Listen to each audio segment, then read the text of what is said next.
But what we noticed here was that dominant understory was this echinacea plant, which is a native, you know, and it's something that's desirable, has a fairly good root system. It's just what was puzzling to us is why it was so overwhelmingly dominant. And we didn't have a lot of other. Thank you. There's sock now. Uh-oh. No, that's okay.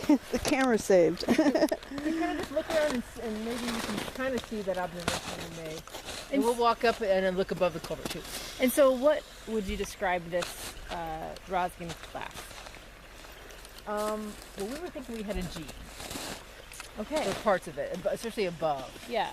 But, and then I think our gradient, we might have been in the B range with this. Okay. Or it may have been C.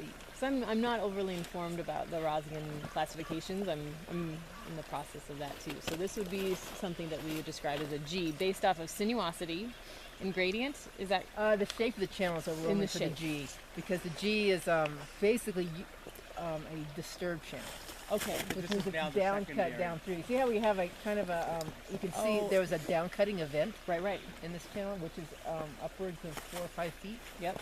Where you have kind of a steep bank that you see significant down cutting, and that's what a G channel is. And before that, it may have been an E. Which would be?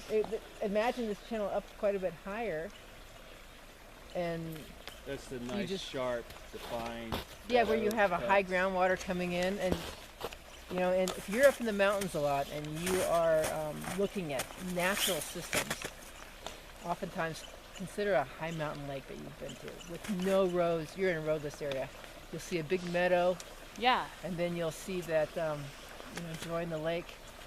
You know, it might distribute a little bit as it gets in, but it's that E channel. It's that box-like thing, which is really narrow on top. Actually, gets bigger on the bottom if you fall. You could fall in if you are looking. Yeah. Yeah. And I don't know if that would be here or not. It may be more of a C coming in. It may have been more open than that. But this thing has been disturbed for, I don't know, 150 years, you know, with homes and stuff along the lake, and the reservoir, the lake is used as a reservoir, you know, and causing some issues there because the stream coming in is now, you know, coming in at different gradients, is changing the gradient, and so that can cause a G channel right there.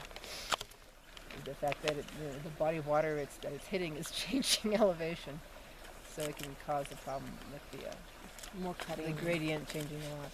So anyway, let's walk up a little bit more along that path we get out of sight.